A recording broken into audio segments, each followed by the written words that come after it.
এই তোমার জন্য আজকে দেখো সবকিছু তোমার মনের মতো পছন্দ মতো সব রান্না করেছি। এই যে খেয়ে নাও সব। সকালবেলা তোমার সঙ্গে যে আমি এত ঝগড়া করলাম, তার সত্ত্বেও তুমি আমাকে ভালোবেসে এত সুন্দর আমার পছন্দের সব খাবার রান্না করেছো। হ্যাঁ গো করেছি, তুমি খেয়ে নাও সব। সরি, আমার খুব ভুল হয়ে গেছে গো তোমার সঙ্গে ঝগড়া করাটা। হ্যাঁ তুমি আমাকে সরি বললা? সত্যি সরি। সত্যি সরি? সত্যি তো? সরি বলছি তো, সরি। খেতে হবে না, আমি এটা গরম করে নিয়ে আসি, দাঁড়াও। না না না, তুমি ভালোবেসে আমার জন্য রান্না করেছো, আমি ঠান্ডাই খাবো। না না, একটু কষ্ট আমি নিশ্চয়ই করতে না না, পারবো। আমি গরম করে নিয়ে আসি। তুমি খেয়ে যাও তো। কখন থেকে বাবা করছো, খাবার ঠান্ডা হয়ে গেছে। না, না, তুমি আমি গরম করে নিয়ে আসি, তারপর খাবা। আরে আমি গরম করে নিয়ে আসি, খাবা। আরে আমি বাবা খেয়ে যাবো, তুমি বললাম তো ছাড়ো, ছাড়ো। আমার জন্য ভালোবেসে রান্না করেছো, আমি ঠান্ডাই খাবো।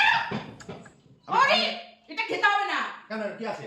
এটার মধ্যে আমি ইঁদুর মারা ওষুধ মিশিয়েছিলাম। ওই যে সকালবেলা ঝগড়া করেছিলাম, এখনো পর্যন্ত সরি বলনি, সেই জন্য এর মধ্যে এটা মানে মিশিয়ে দিয়েছিলাম গো।